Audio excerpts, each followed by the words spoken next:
Affedersiniz, ben İngilizce konuşacağım. Türkçem biraz şöyle böyle.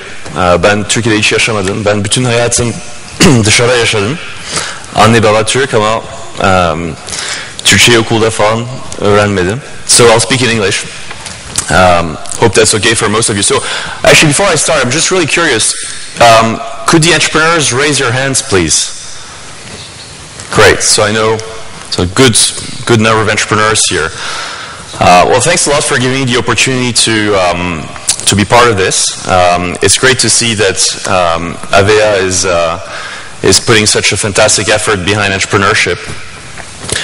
I'm going to introduce myself briefly, explain what I do, and all I wanted to do really today is share some of what I've learned over the last 10 years or so, being involved in the in the entrepreneurship ecosystem. I mean, it's humbling for me to make that speech. I think some of the folks you've invited today, some of the entrepreneurs, I think that are taking part later in the proceedings today, are probably a lot more experienced than I am in this space. So, but I'm very humbled to be asked to do this. So I need to enter my password in my computer because I've got my notes here. But let me first introduce myself in a few words. So I'm a partner at Hummingbird Ventures. Hummingbird Ventures is an early stage fund. Started 10 years ago in Belgium. It was founded by my two partners. I really only joined the fund a year and a half ago, so I'm the new guy in the fund. And my two partners started with a very small fund, initially 10 million euros, back in 2000, during the heydays of internet entrepreneurship. Then they raised a second fund, which was 30 million euros, and then we just raised a third fund a few months ago, another 30 million euros. So Hummingbird Ventures focuses primarily on digital media, e-commerce, but also on cloud computing, which I guess would be a little bit more relevant to what Avea does, for example. We have done a few mobile investments, but our mobile investments to date have been a disaster, if I'm honest. So we'll talk about those as well. Turkey for us really started a year and a half ago. I mean, for me, you know, I was personally really interested in Turkey. You know, I'd never lived there, so for me it was also a journey, if you like, back to my parents' roots. And I wanted to just find a way I almost find an excuse to do something in Turkey. And it started for me with a seed investment in a company called Digitouch, which is run by someone called Yunus Güvenen. And at the time he was just getting started. This was 2.5 years ago, actually. And today Digitouch is a company that's doing about $12 million in sales, is employing 40 people, and is one of the leading companies in online advertising in Turkey, particularly in performance marketing, for those of you who are familiar with performance marketing online. So with the Digitouch experience, I started learning about Turkey, meeting a lot of people, and I realized there was a lot of potential here. So the second thing I did, and this was about 2 years ago that I started working on that, I organized an event called the Newbridge Venture Summit. So the purpose of the event was to bring together, to invite, so it was an exclusive invitation-only event, and I really handpicked a number of people. On the one side, I wanted to invite some investors from Europe, from the US, to come here and discover Turkey. And it was funny at the time because when I spoke to a few people here, some of the investors here, they said, "But are you crazy? You're bringing all your competitors to the market. Why would you do that?" And I did that because I wanted to show to a lot of people that there is a lot of potential here. I thought it was good for the ecosystem. And ultimately, in our business, in the venture capital business, we don't work alone. We usually work with other people. And that's one of the key learnings from the last 10 years that I want to share with you. So we had some great investors come to Istanbul. We had Axel Partners, the investors in Facebook. We had Index Ventures, the investors in Skype. We had some really big funds that manage billions and billions, like Tiger Global, that I'm sure some of you are familiar with. So all these people came, and then on the other side, I invited about 100 entrepreneurs, some young entrepreneurs, some more established entrepreneurs, if you like. So we had, you know, the founders of Gitti Gidiyor and all those successful guys, but we also had some guys who were just starting. So one of the, for example, one of the entrepreneurs who was just starting at the time was Demet Mutlu, the founder of Trendyol, and she did her pitch. You know, she at the time she was her site wasn't live. She was still trying to figure out how to do it, And she met with her first investor at the Newbridge Summit. So that was a very good outcome, or one of the good outcomes of that. But for me, that event was really an excuse to meet everybody in the digital media internet space in Turkey. And from there on, I was able to develop those relationships and seek a number of investments. So one of the investments we worked on for a couple of months was Çiçek Sepeti with .com. I'm sure you're familiar with Çiçek Sepeti. Actually, just curious, who has ordered from Çiçek Sepeti here? Great. Now I know that, so, okay, who is happy with their experience with Çiçek Sepeti? Okay, mostly happy, a few question marks. Okay, so that's with e-commerce, there's always issues around customer service, so it's interesting always to ask that question.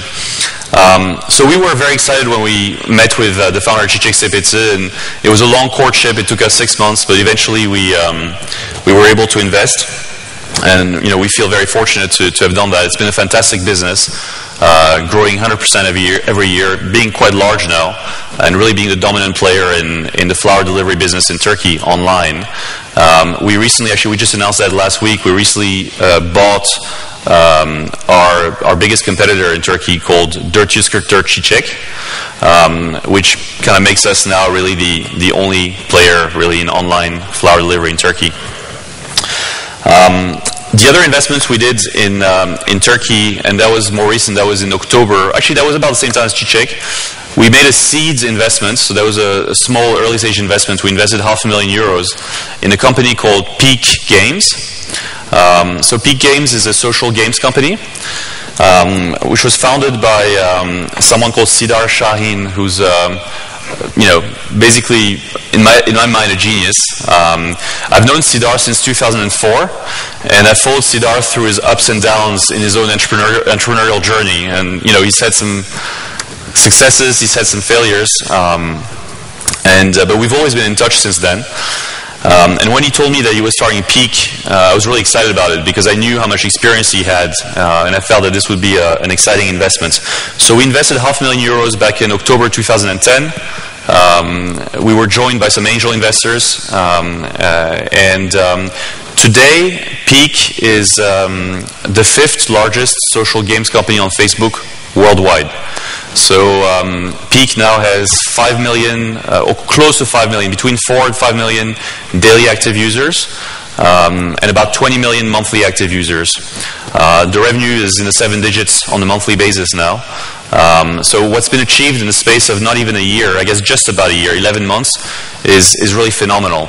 And the ambitions for Peak is to be the largest player for online gaming, not just Facebook, but all forms of online gaming in Turkey and the Middle East.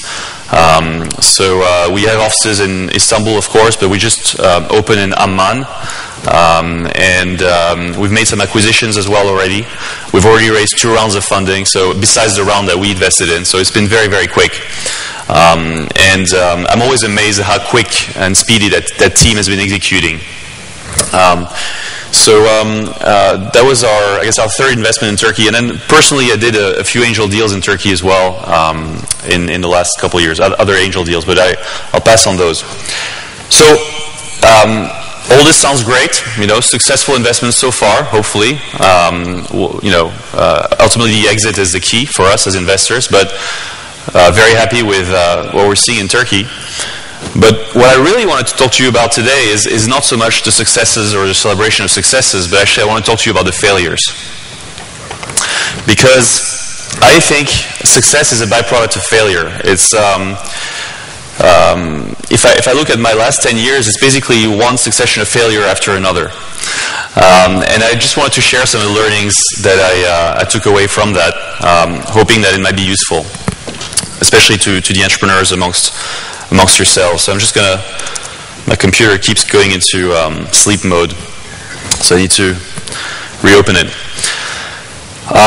So I'll just say a few words about how I got to Hummingbird and why I think success is a byproduct of failure. So when I went to university, studied engineering. I come from a family of academics. My parents are professors, so business life wasn't really part of my upbringing. I did well at school. I was a good student. That was easy for me. But when I started work life, I discovered something very different. And I thought, okay, I need to work for big companies. So I joined. I worked for a number of larger companies. But I quickly realized that wasn't for me, because for the first time in my life, I had somebody telling me what they wanted me to do. And my problem is usually I do what I like to do. So that wasn't quite compatible. So I didn't last very long in my first couple of jobs. And eventually,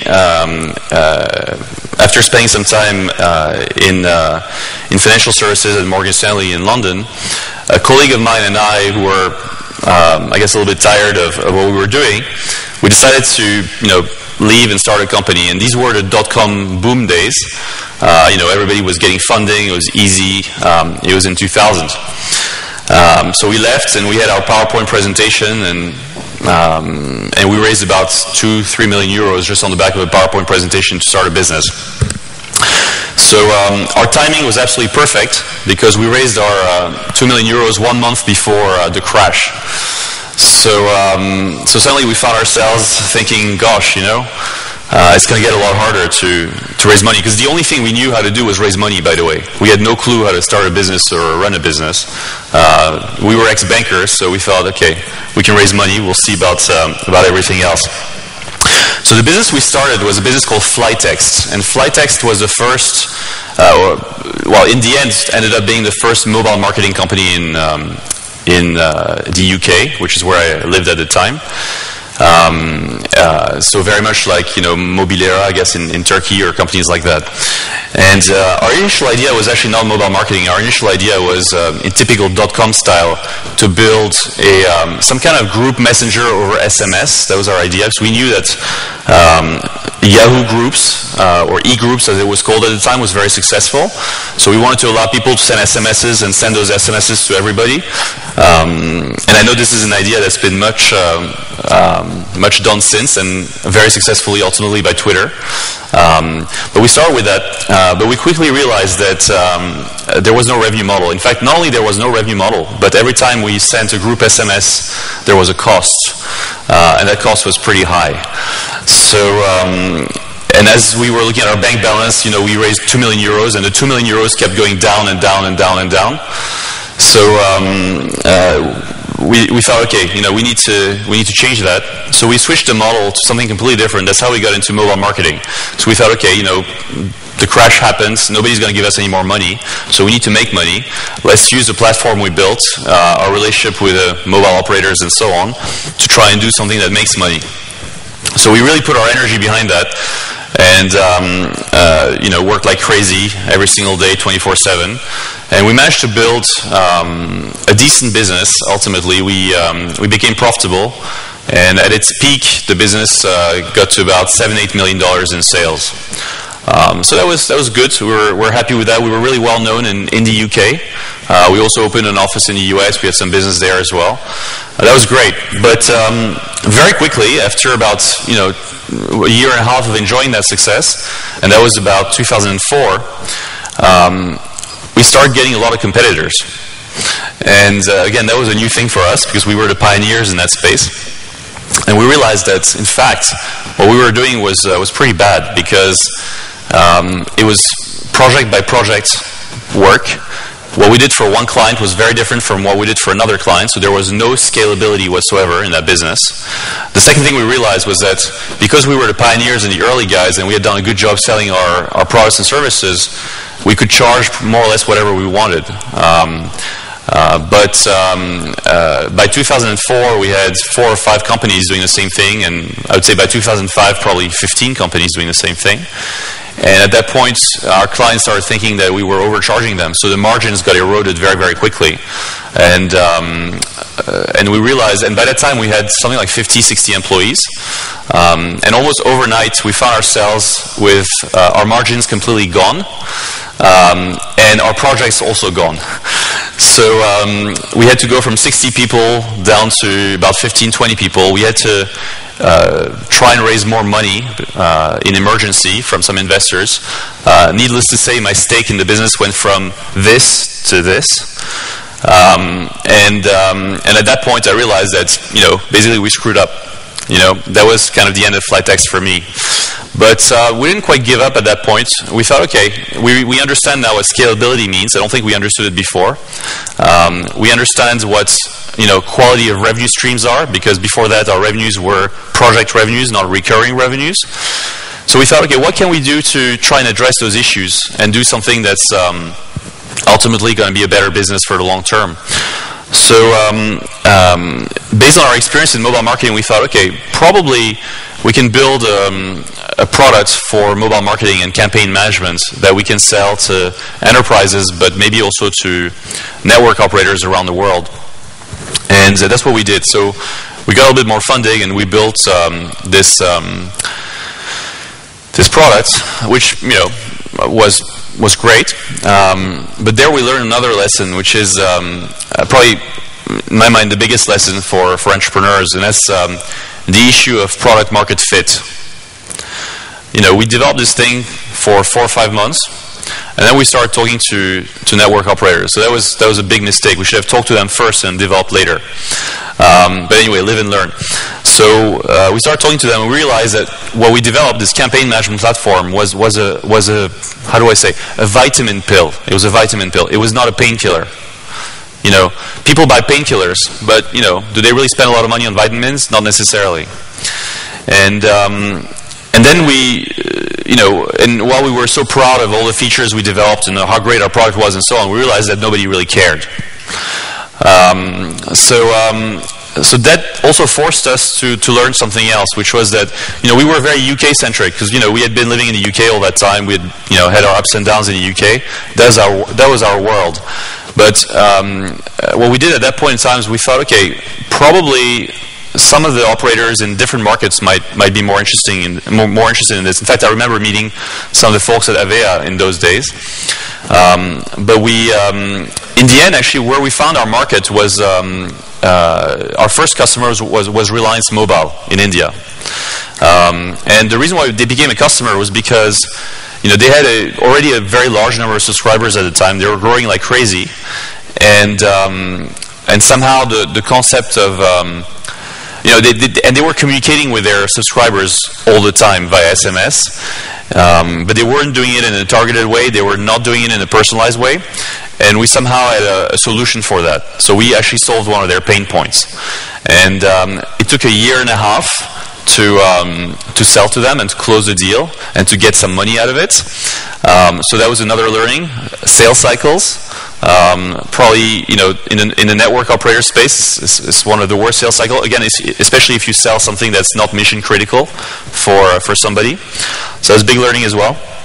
By that time, I had spent about 6 years in Flytex, and while I felt an emotional attachment to it because it was a company I co-founded, my stake was pretty small by that point in time. I had been pretty diluted, and I also felt that these efforts weren't going to yield any large successes, at least in the immediate or medium-term future. So I decided to leave. So and what we also did at the time, just so we sold the service part of the business to a company called Buongiorno, which I guess some of you might be familiar with, which is doing value-added services in the mobile space. So they bought all the mobile marketing campaign business, the project business that was going up and down. So that was the conclusion of that. Interestingly enough, Flytex is still around as a company. The CEO is now Indian. The company is now based in Trivandrum in South India. And our customers are in India, Russia, and South Africa. So it's an interesting morphing from where it started and where it ended. So after that, I was lucky enough. One of our investors said, "Hey, why don't you come and spend some time with us and look at our early stage investing strategy and what we're doing, and help us make some investments in e-commerce and so on." And that was really helpful to me, because all I knew up until that point was mobile and mobile value-added services, and I wanted to really broaden my horizons. So So for a year and a half, I really barely spent time meeting people. All I did was lunch, coffee, dinner, breakfast, meetings, and I met hundreds of entrepreneurs in Europe mostly.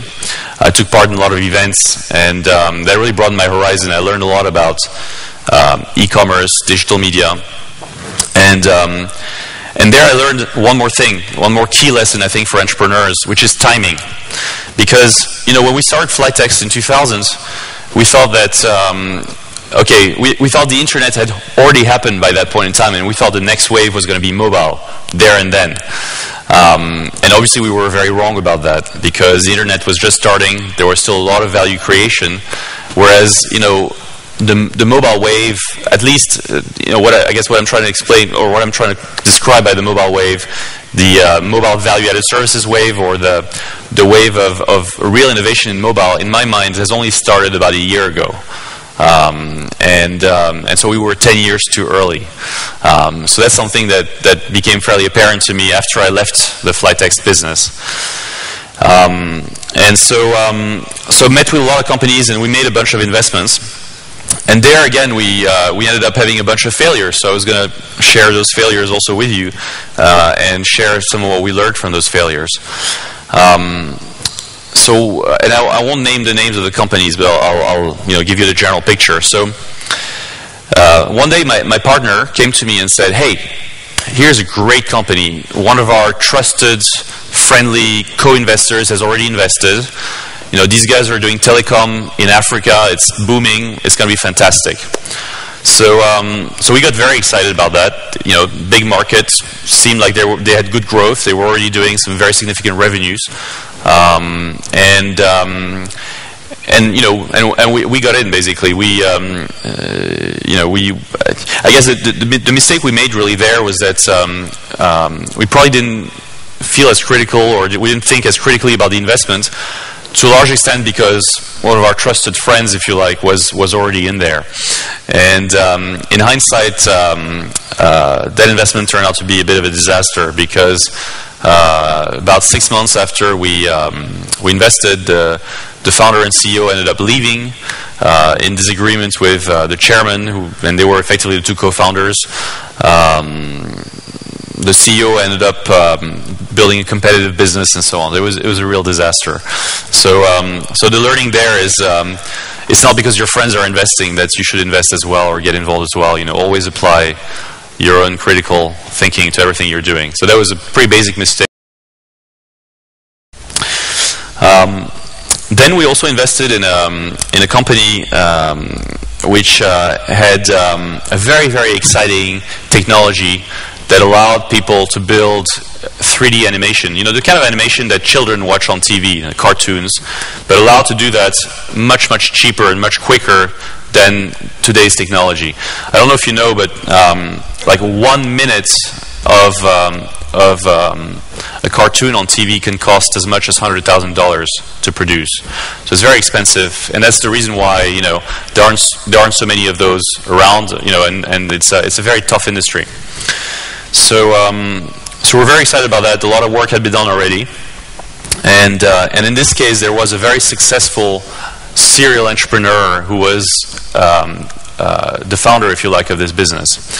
And when I say successful, this is somebody who had already made about 300-400 million British pounds, so I guess $600-700 million in past companies that he exited. So we're really talking about someone, at least by European standards, very successful. And that turned out to be a disaster as well. And the reason why this one was a disaster was because I think the root reason, I think there are probably a bunch of reasons. The fact was the product never found a market for itself. We went to see the production studios, we went to see a whole bunch of people. Ultimately, nobody was interested in changing the way they were producing.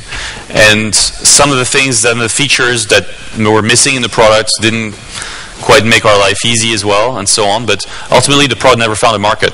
But I think more importantly, and more to the point, the reason why we failed is because the entrepreneur behind this company was already too successful. He actually never was really the CEO of the company. He was always a step removed, so he hired a bunch of people, CEOs, to run the company for him. I don't think the people who were hired to run the company ever had the necessary passion, drive, and commitment to really go through this very difficult phase of achieving product market fit, i.e. finding people willing to ultimately buy and really use your product and scale with it. And I guess, when you're so successful and you're dealing with this small thing, which is a bit of a problem thing, ultimately, you kind of give up. So that was an interesting learning as well. Then we made an investment in an e-commerce company in Europe. We're again very excited about this investment because in this case the model was a proven model. So this was a company that had been very successful in the US, or there was a company very successful in the US with the same model that scaled, really big, really fast, and was acquired for a lot of money. And here was an entrepreneur who had all the right credentials who wanted to do the same thing in Europe. So ourselves and a number of other big name investors, people like, again, Axel Partners, the guys who invest in Facebook and so on, we put money in this business. And in fact, a lot of money in this business. This is a business that raised a total of 30, 40, maybe even $50 million, I think, at the latest count. It's been a bit of a disappointment, unfortunately. So this one didn't work out because, and that's I think a learning that a lot of European entrepreneurs have found over the years. It's actually very difficult to build a pan-European e-commerce business. It's almost impossible. The e-commerce successes tend to be localized. You have big Turkish e-commerce companies that are successful. You have French companies. You have UK companies. There are very, very few companies that are successful across borders, and it takes a tremendous amount of investment and effort to be successful across borders in e-commerce. And that, in a way, is a curse of Europe from an entrepreneur's perspective, because as an entrepreneur, you're much better off going for a very large market like the US or Brazil or China or India, which is really one market, versus trying to work across borders. And the reason why that is because in Europe, when you do e-commerce, you have to worry about payment systems that are different in every market, customer service, which has to be different, localization, which is different, customer habits, customer tastes, everything is different. So really, saying that you're going to build a pan-European business is an illusion. It's very, very difficult, especially at the beginning, when you have to focus as an entrepreneur and make sure you're successful at least in one area. So in the end, this business hasn't been a disaster. It's been successful in one country. But given the amount of money that went into this business, the return for investors is going to be disappointing because the outcome isn't what we were hoping for.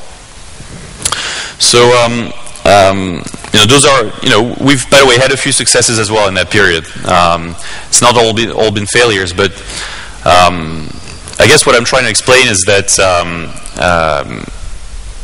as I said earlier, I think success is a byproduct of failure. I think it's very rare when somebody hits a big home run or success the first time. I mean, luck has a big part to play in it. But I think ultimately the key to success is the ability to withstand failure, to go from one failure to another without losing faith or losing one's enthusiasm. And that's really the end of my 2 cents. I hope that my rambling was vaguely interesting. And I'm happy to take some questions if you have any questions at this point. I think there's a question over there.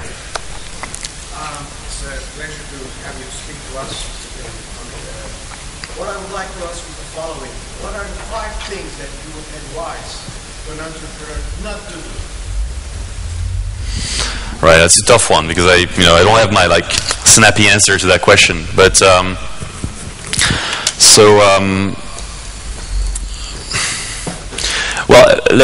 I think you can answer the question from different perspectives. Now let me put my Hummingbird Ventures cap on as an investor in Turkey, and I can tell you about some of the companies I'm encountering and maybe why we're deciding not to invest. And that might answer your question in some way. So one of the issues we see, and again, bear in mind that I'm only focused on digital media and e-commerce and a bit of cloud computing. I'm not focused on all the other industries that, because for example, Turkey has some great companies in health technologies as well, and mobile technologies, etc.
that a lot of entrepreneurs here are not really doing their homework in terms of the expectations on the investor side. So I think that's an ecosystem issue. You know, there isn't yet a very mature ecosystem here. In fact, even in Europe, I don't think there's, I mean, the rest of Europe, I don't think there's a very mature ecosystem either. Probably the only place in the world where there is really a mature ecosystem is Silicon Valley, and outside of Silicon Valley, I think it's still work in progress. But for example, you know, with some entrepreneurs, we have, you know, let's say difficult discussions about valuation. Like, how much is my business worth, and what stake are you going to get if you invest, and so on and so forth. That really should not be much of a discussion, because there are a lot of benchmarks out there, you know, we usually come to the table with an idea of what, you know, fair valuation would be for something, and it might sound strange, but our mentality is actually not to try and give the smallest share possible to an entrepreneur, because we know ultimately that there might be further rounds of funding, there might be further dilution, and if we, you know, if we start with us as investors too big a stake, ultimately we're worried about the motivation level for the entrepreneur. So a good rule of thumb, for example, for us as early stage entrepreneurs is we typically try to take, you know, 30% of the equity for, I don't know, €500,000, for €1 million, it doesn't matter. The funny thing is that we're mostly fixated on a percentage. We're not fixated on the amount of money we invest, because the amount of money we invest is typically a function of the requirements of the business. But what's important for us is to know that we can get about 30% of the equity. You know, that's how we think about that. And so I'm surprised, to get back to your question, I'm surprised that some entrepreneurs don't really do their homework on that, because that's pretty standard stuff. And, you know, now, okay, while there isn't maybe a super mature ecosystem here yet, you know, there's so much data and knowledge that's available just on the internet. I mean, you know, you can spend hours learning about term sheets, about this and that and the other. So there's really no excuse not to be in the know, you know.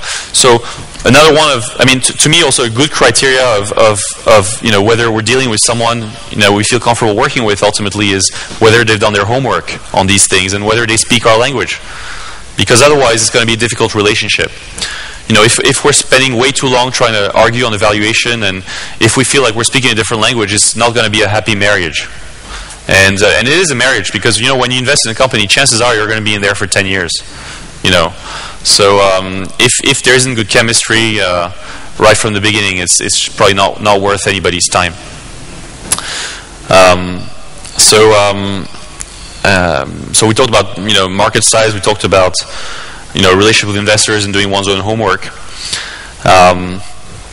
Something else that I love about Turkey on the positive side is speed, because I think in the rest of Europe the speed element is a little bit not gone, but I mean, some people are very speedy, but I don't know what it is. I don't know if it's the demographics, the fact that Turkey is a younger country, or I don't know if it's because people are more hungry here to be successful. But I'm not sensing, for example, in Europe, when I meet with entrepreneurs, I don't sense always the same drive and hunger that I see in some entrepreneurs here. So, you know, going back to Peak Games and Sidar, the founder of Peak, you know, he's an unbelievable entrepreneur. You know, started in October with a bit of seed funding. He put some money as well. The other angels put some money. First thing he did is we acquired a company that developed this OK game on Facebook. Then we grew that like crazy. We started publishing a bunch of games from other people. Then April came. We raised the $5 million round from a German VC fund called Early Bird Ventures. So it's quite funny because we are Hummingbird and they are Early Bird. So it's the birds. We call ourselves the birds now on the board. But and that fundraising, by the way, was done in 30 days from the first phone call to the money in the bank. Okay, it was that quick. Then the company continued growing, and as I said, now we're the 5th largest company on Facebook when you aggregate our daily active users and monthly active users. That was all achieved in 11 months. We, by the way, raised another round 2 months ago. We raised $12 million from yet another investor. That was also done in 30 days.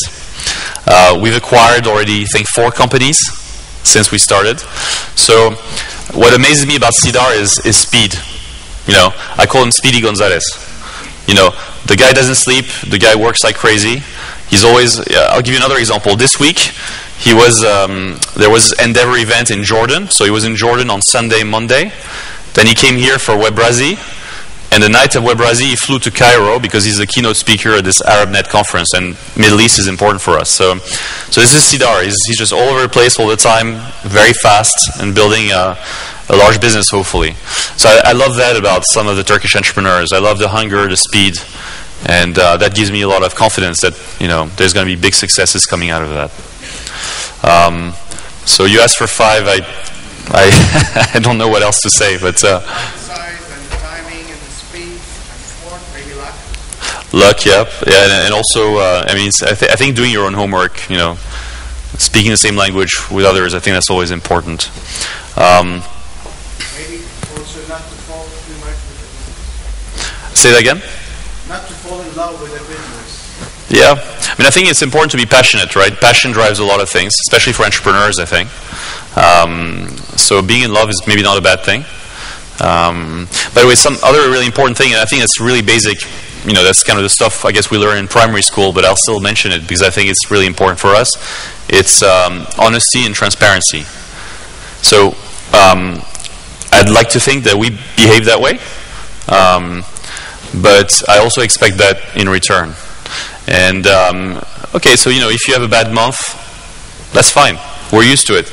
As I said, our life has been a series of failures, and I didn't tell you about my partner's failures. That would take too long. So we're used to bad news. Bad news is usually the case anyway. Good news is again the byproduct of bad news. So transparency, we get very suspicious of what we call good news entrepreneurs. They always come to you only to tell you good news. Everything is always good. That makes us suspicious because we know life is not like that anyway. So it's much more important to be. I think there's a fine balance to strike between having a positive outlook on life, which I guess an entrepreneur needs to have to be able to motivate their team and move forward, without going into, I guess, bullshit territory. Because then we get very suspicious of those kinds of people. So yeah, don't know if there are any other questions. No. Great. Thank you.